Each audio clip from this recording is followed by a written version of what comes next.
Пред неколку минути само што замина целиот конвој предводен од директорот за јавна безбедност Митко Чавков. Полицајци, новинарски екипи заминаа на местото на вчерашната несреќа. Тука треба да се утврди, значи првично што се случило, да се земат нели остатоци за авионската несреќа на италијанскиот авион.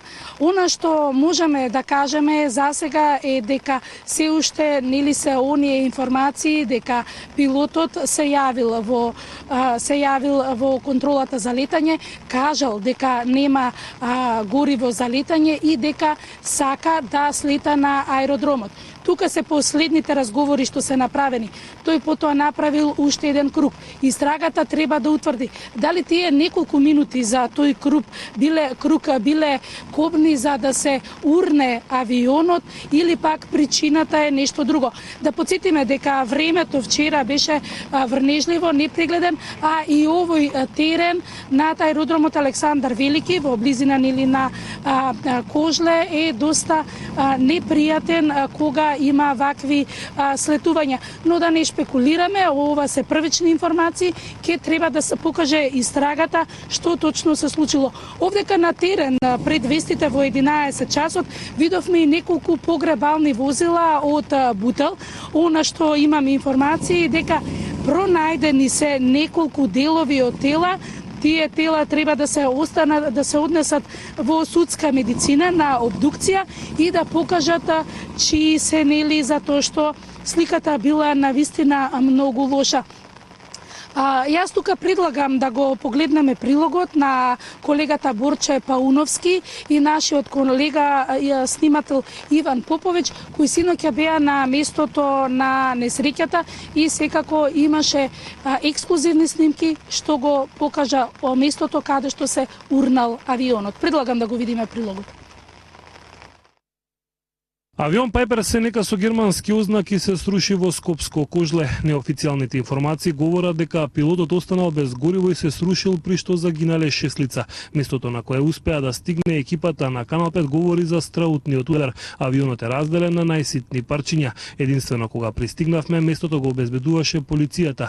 Остатоците од Пайпер Сенеката кои што требало да слета на Скопскиот аеродром говорат за страутниот удар кој што се случи овдека во скопското село Кожле.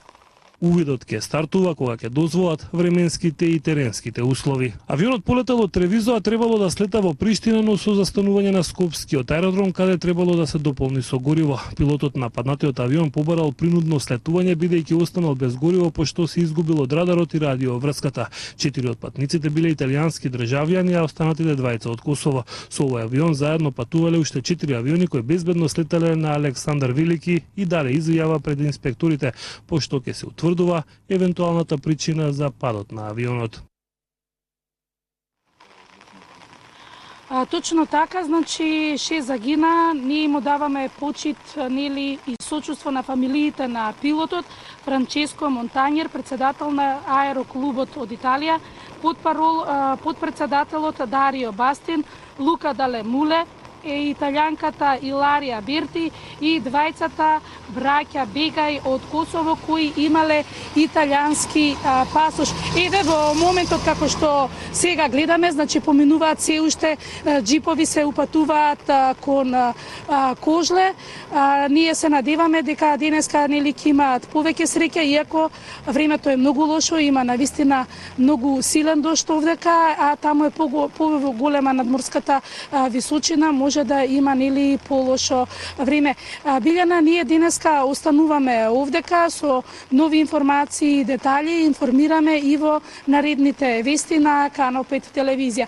И ова мораме да спомнеме што предноце ни каже нашиот колега Борче Пауновски дека лично благодарност од Канал 5 кој многу им помогна синоќа на нашата екипа на полицијата и денеска беше со полицијата и со екипите, жителот Незир од Кожле, кој безрезервно со своето возило им помогна на сите екипи поскоро да стигнат до местото на авионската несреќа.